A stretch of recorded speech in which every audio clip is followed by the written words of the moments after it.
Hey everybody, welcome to the International Coaches Roundtable podcast. This week, you are hearing from co-hosts Neha and Alex as they interview our special guest, Bailee Carlson, a mindset coach who started her work behind the chair as a hairstylist, where she found she could engage her clients with positive, self-supportive mindset shifts, and now she wants to share that with you. So if that sounds interesting to you, take a seat, and we'll see you at the table. Hi, welcome to International Coaches Roundtable podcast. My name is Neha and I'm a life and law of attraction coach.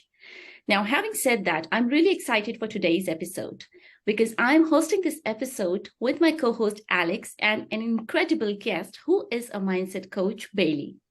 So today we're going to talk about my favorite topic, which is self-worth. Being a life and law of attraction coach, I have been focusing on it since a decade now. And I really love to help people who are still facing any sort of challenge in understanding their self-worth. In case any one of you would like to connect with me, or all of our details would be mentioned in the captions, you can always just come back to us. And now with this, I would request Alex to just pick it up and just explain a little bit more about today's episode. Yes. Hello, everybody. My name is Alex, and I am with LGBTQ Joy. For the past decade, I have helped those who have felt stigmatized for who they love or how they love find joy in themselves, in their relationships, and what they do. And I am really excited to have a conversation today with our guest, Bailee, on self-worth, and hopefully provide some tools and techniques for our viewers to help them feel better. So with that said, I'm very excited to introduce our guest, Bailee. Hello. Hello. Well, I am Bailee. I am a life coach. I actually started doing life coaching because I'm a hairstylist. So I've worked with 1,000 different people. And I felt like I was already doing the life coach scene without being certified. And so I started to go back to the university and work on trying to become a counselor. And eventually I just felt like being a life coach and being able to have a little bit more of a personal relationship with the people I work with, and also being not having to have very strict guidelines, and being able to help my clients make the decision instead of me coming out and telling them what they should do, is why I've kind of stuck with doing life coaching. But yeah, that's just kind of a little bit about me. Wow, that's interesting. So which profession do you like more? Is it life coaching or hairstyling? I mean, I feel like they all kind of go the same. I love just meeting people and talking with people, which I get to do in both scenarios. But with life coaching, I feel like I'm able to go out and travel a little bit more. I've started doing motivational speaking and things like that. Whereas with hair, you have to be a trainer and have a specific license to be able to go out and teach. And so I've really liked the opportunities that I've had with life coaching. So I probably will eventually cut out hair and just do life coaching. So that's interesting. Yeah. Can you tell us a little bit more about your journey, about when you kind of first realized that you wanted to switch into life coaching, and what was your motivation for that? Yeah. So I feel like I've been on my own self journey for 6 years. Just really trying to figure out myself. I got married almost 7 years ago. And so a year after that, is about the time that we had, I started having really emotional problems. We were struggling maritally a little bit. And I really struggled. And then we had a daughter. And then after that, when you introduce yourself, you say, I'm a mom, right? That was my new title. I was a mom, and I didn't remember who I was anymore after that. And there was just a lot of problems with me trying to remember who I was and all that. And so as I was working as a hairstylist, I tried to remember like who I was before I got married, who I was before I had my daughter. And I would talk with my clients all the time, tell them things that were going on in my marriage that I needed help with. And so a lot of their information like really helped me. And I talked with one of my clients and I was like, my counselor is not helping me at all. I feel like I keep repeating all the same stories and I'm not able to move forward. I just want to get better and move forward and not have to keep re-talking about the same things. And she's like, well, I totally felt that same way, but I started going to a life coach and I was able to get skills that I wouldn't have gotten when I went to my counselor. And I was like, a life coach, I've never heard of that. And so that was about three, almost 4 years ago. And so we started talking about it. And then at the time I had the thought to go back to the university to go to just finish my associates.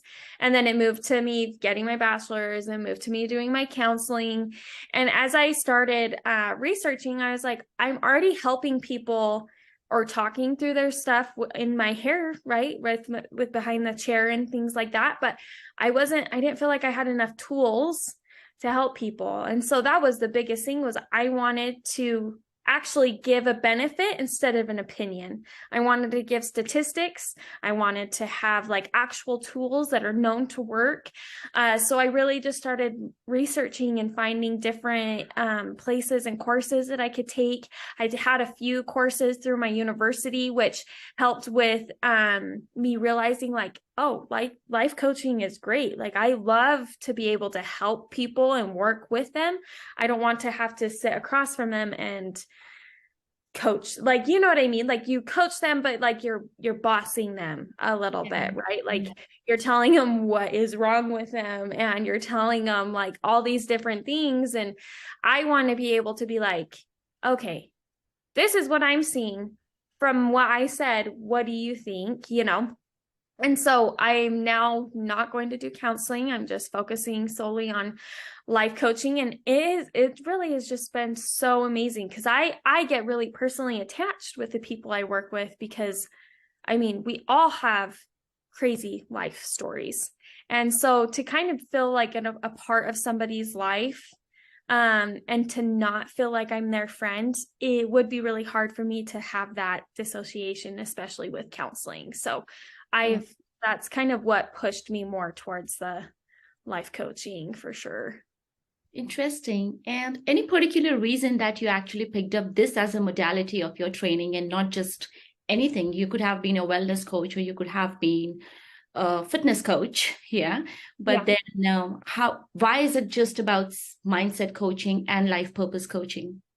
Well, so when I first started, I was like, okay, I'm going to say I'm a change coach because normally if you're going to look for help, that is what you're wanting a change, right? And whether it's your environment or your emotional status or your physical, like all those things.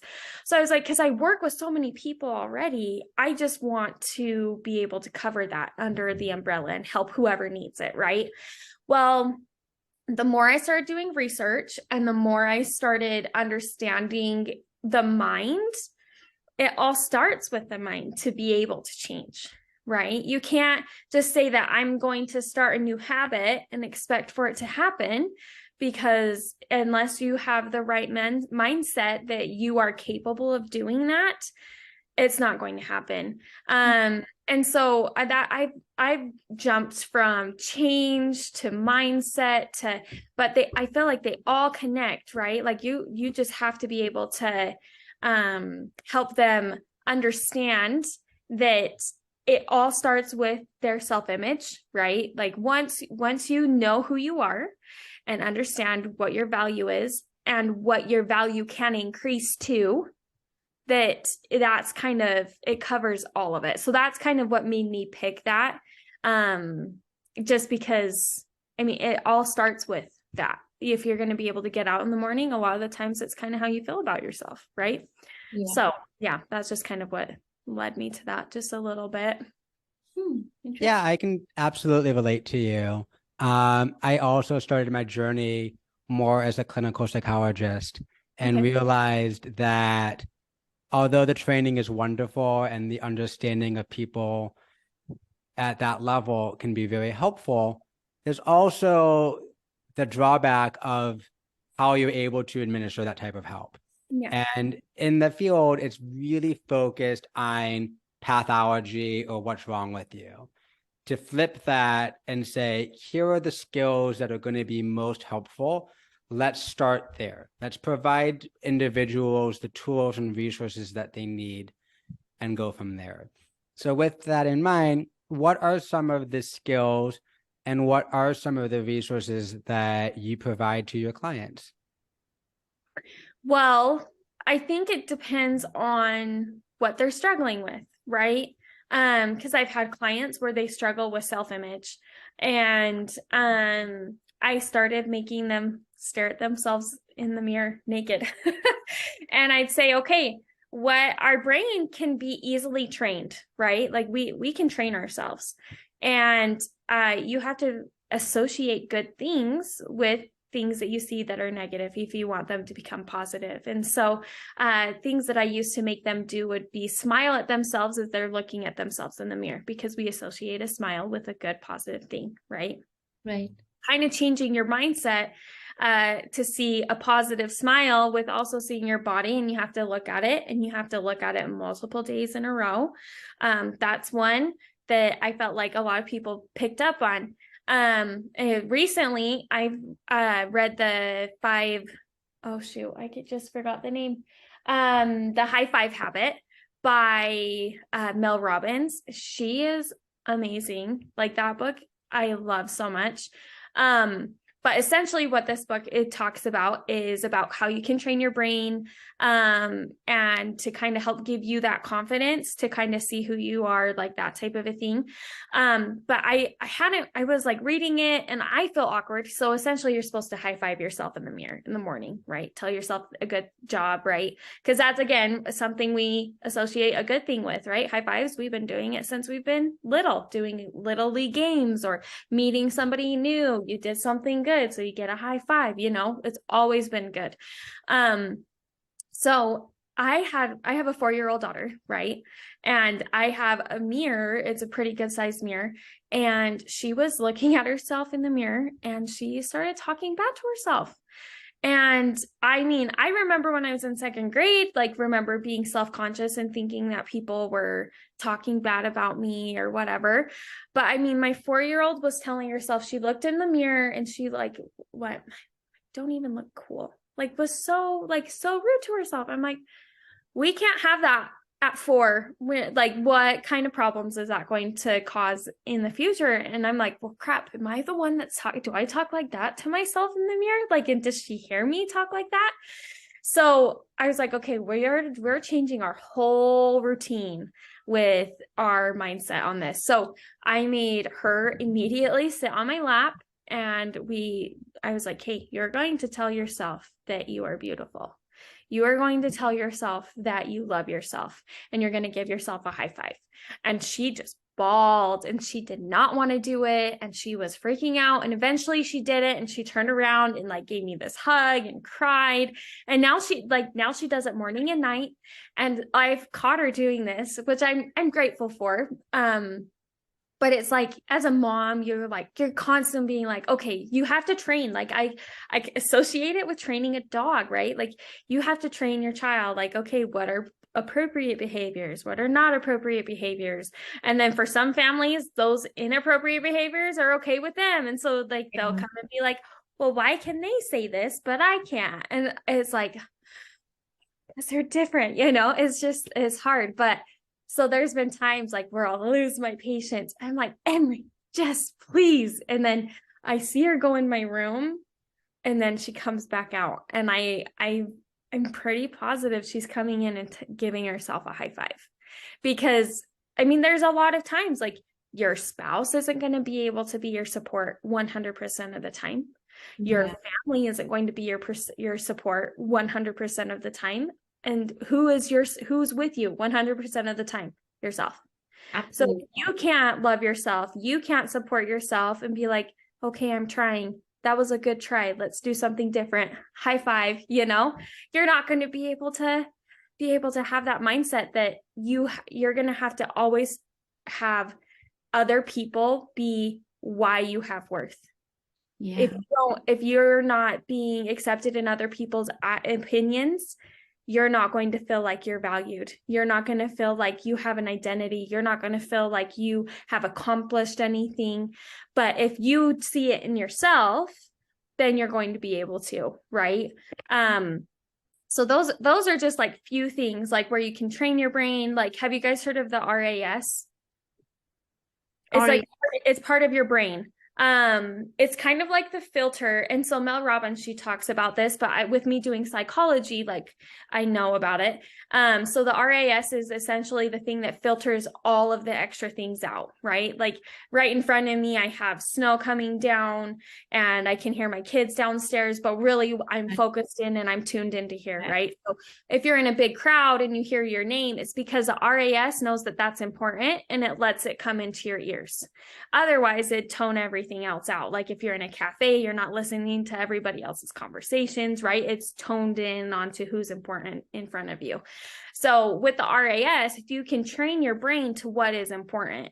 So when you start saying, okay, this is something I need to see more of, and Mel Robbins, she gives an example of like finding a heart a day, will help show that you can train your brain. Well, for me, I've trained it to find pennies, and I've done this for years because there's always an association with pennies from heaven. Like if somebody that like has passed on, that's their message, right? And so I love finding pennies. So I find pennies multiple times a day, and I didn't like connect it all until I read this book a little bit ago. And being able to figure out what is important to you, so that way you see it, whether it's an opportunity and you start trying to look for opportunities, those opportunities you're going to see more because that is what you're focused on, right?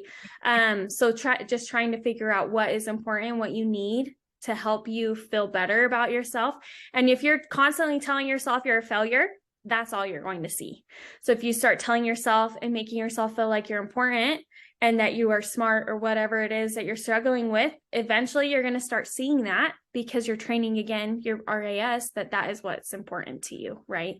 Instead of all the constant negative talk, because we're the ones that hear it. Even if we're not saying it out loud, our brain is hearing exactly what we're thinking about ourselves, and it immediately, if the more we think about it, the more important it is, and the more we actually see it from the outside. So that's another one that I talk about a lot of the time as well. So yeah, I can actually connect with it and I can relate to it because being a law of attraction coach, we have this concept that energy flows where focus goes. Yes. So the more you focus on something, it just grows further. And that is how you train your mind and you work on your subconscious level. So like the way you said, that's a beautiful trick of talking with yourself in the mirror. Like I practice that in my life daily, and I might look very crazy in the morning. And I'm sure my husband must be thinking that she has gone really mad. But then I love that thing. Every morning I have this habit of just standing in front of the mirror and just feeling very energetic and just being so obsessed with myself. And that just raises your vibes for the entire day. So I totally agree with this concept of that, the way you talk to yourself, because eventually as a normal human being, we all look for validation. Most of the times we are really looking forward for some kind of approval from different people. And this is where we actually go wrong, because the more we look for validation, I think it's just like, you end up settling for less. You end up just, dimming your light just because you want to fit in that particular group. So yeah. Absolutely. And I can relate as well from a more clinical lens as well, based on my training. There's two ways in which we can feel good about ourselves. One is self-esteem. So I feel good because in comparison to other people, I am the smartest, I am the prettiest, I'm the best at basketball, I'm the best ballerina. I feel good. The other is self-compassion. And self-compassion is very similar to what we've been talking about today. The idea that as a human being, I am deserving of love and compassion and kindness, and I am my own cheerleader. So the way in which I talk to myself matters. If I say things like you're stupid, you're ugly, you're fat, you're a loser, I'm going to feel really, really bad. If I instead switch that and say, I am loved, I am valued, I am worthy of respect, I start to feel that way as well. Yeah. And so just kind of bringing it full circle, it seems like there's different ways of explaining the same thing. And all of them are getting at that same core of the more in which we are positive to ourselves, the better we feel. Totally. Yeah, I love that because it is so true. Like but I also like how you said that if you're telling yourself that you are valued and all this, people start to also act that way towards yourself, right? The more that you talk yourself down, the more people act as if, so I think exactly like the law of attraction, right? What you think and what you do totally comes back, whether it's because your RAS is showing you that's more what that is, they're all connected. And I think it's so beautiful how all of us can be teaching the same thing in different ways that other people understand better, right? Like, isn't that so cool that we can have like hundreds of different people hear the same message, yet only 3 people understand what I'm saying, but 3 people would hear what you're saying and 3 people would hear what, I just think it's amazing with how different our verbal cues can be to help us learn. It just shows how amazing the brain is, and it just controls everything in our lives, And it's amazing in that, from what we know from the research and from studying this for many, many years, is that the brain responds the same way to both real and imagined situations. Yes. So if I think about a bear and I'm afraid of bears or spiders, I'm going to physiologically have a reaction of fear. I might start sweating, my heart might start racing, my thoughts might start racing. And the same thing would happen if I physically see a bear or a spider. And so the same way happens when we talk to ourselves in different ways. So if we start talking to ourselves, if we start thinking that we're a loser, we start feeling that way. If we start talking to ourselves that we're loved and valued and worthy, those thoughts have real implications in how we actually feel as well. Yeah, that's very beautiful. I'm not able to recall the name of the book, but I totally agree with Alex, what he explained, that how you talk to yourself. So in this book, she explained that, and it happens with most of us, in the beginning of the year, we come up with resolutions, but most of the times you're not able to stick to that particular resolution. So she said that I changed this mindset and I thought of, instead of coming with the resolution, I'm going to come with a word for the season. Now, that word for the season would be my intention. So then she explained that, so she realized that, she was not able to have a good work-life balance. So she just made this and she announced it to everyone that, okay, guys, to her friends and family, that my word for the season is relationships. Now, how it helped her that throughout the day, she had this word. She only had to remember this word, which is relationship. And automatically, in every way, be it her personal relationships or professional relationships, she was able to just maintain it with more of easiness. And it was like really flawless. And because of this thing, because she was announcing it every second day that, hey, remember this season, the word for the season is relationships, automatically her circle started respecting her boundaries. And that is how she started working on her work-life balance. And I really tried it, word for the season. It really helps. Well, because it's what you said, intentions. Absolutely. Right? When you have an intention, like let's say that like you want a better relationship or that you want to be the person, right? So let's say in 5 years' time, you want to be this specific person. Why don't you start acting like that person now? Yes. Right? So when you have the intention that this is who you want to be, or like, let's say you're going to die, who is it that you want to be that people are going to write about? Oh, Alex is this and this and this, right? Like whatever that is, you start living up to what you want to be written about.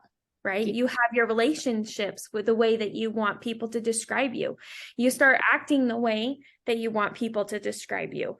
And that is what can help you change, because that is the intention, right? You are so focused on how that goal is going to be achieved that it will be accomplished, right? And I like what Alex said about like visualization. That's another thing that I work with all the time. Like that's what professional athletes use. If they're not able to practice something that they learned, there's studies that show that your brain has the same reactions chemically to do a physical activity as if you were to actually physically perform it. So if you're able to practice how you're wanting to react in a relationship, react with your children, react with whatever event that you struggle with, whether it is with yourself, you got to be able to visualize, okay, this is going to be really hard. If I fail at this, how am I going to overcome it? Right? Because, and I think that has a lot with the mindset as well, because you have to know that you're going to fail. Everybody fails. Nobody gets perfect on the first time. And if they do, they don't exceed because they are already comfortable with where they're at. And that's why a lot of people won't try to go and do new things either, is because they're embarrassed and they don't want to look like they're going to fail. And so if you can visualize yourself failing, doing the hardest part, right? You can't just visualize yourself winning at the end. You have to visualize yourself failing and how you're going to react, get up the next day and still go and do it again, right? And being able to visualize helps so much with any outcome that you are struggling with, whether it is how you see yourself, whether it is a goal that you're trying to achieve, and new habits, because new habits are always dropped by like within a month because it isn't as consistent, right? And so people are like, oh, well, I'm just not that person. But when you start saying you're not that person, you are again reaffirming to the RAS that you cannot physically do it. So then your body won't let you do it because it's not important anymore. Yeah. Most of the times we are just identifying as ourselves as someone which we are not, or maybe we are just scared of being. So, and I agree with you. Visualization is a beautiful technique if you want to manifest anything in your life. So yeah. So I just have a question. So, and this is more for our listeners, that people who are facing challenges with self-worth and they really want to work on self-worthiness and they want to work on self-love, what is that you both Alex and you would like to, suggest them? What are they supposed to do? Well, I'll let Alex go because I feel like I've been talking a lot. So I'll let Alex go because I want to hear what he has to say. Yeah, that's a great tool. So I think the more in which we realize these things are all connected, the better. So there's no wrong way to do it. We're all taking different paths to get to the same end goal. So one thing I really like to do is I like to use mindfulness and self-compassion together. And so to do that, I like to have people think throughout the day, what are they doing? How are they feeling? So for example, I see flowers. How do the flowers make me feel? Happy. On a scale from 1 to 10, how happy am I feeling? Let's say a 3. I'll take 3 deep breaths in and just feel the happiness of seeing the flower. Actually allow myself the experience to feel that joy intentionally. And same thing if I'm feeling something negative. Let's say I had a fight with a partner. How upset am I? On a scale from 1 to 10, recognizing that, allowing myself the opportunity to feel that for however long I need to feel it, and then moving on. And the more that I train myself to recognize both the good parts of the day and the bad parts of the day, the more I have an opportunity to change. And hopefully we start noticing more positive things each day and spending more time experiencing that joy. Because a lot of times we just have a bad day, we're frustrated, and we're not even paying attention to the stuff in our life that is going right. And so the more that we allow ourselves to do that, the better we are. So I call it the 1 to 10 technique. thinking about how you're feeling in any moment and just allowing yourself 10 seconds to kind of feel that emotion. What about you, Bailee? What is one of your favorite tips or techniques? So my favorite one is by making sure that they know who they are. So a lot of the time as you grow up, you are a daughter or a son, right? And then you move into the job world. So you claim that identity of whoever you are in that role. And so normally, like I said earlier, who you are is forgotten, right? And so I really push on people knowing who they are without the roles they are playing, if that makes sense. So with me, I was a mom, right? A mom of two. I was a wife. I'm a daughter. I'm a granddaughter. All of those things wrapped me up as to who I am, right?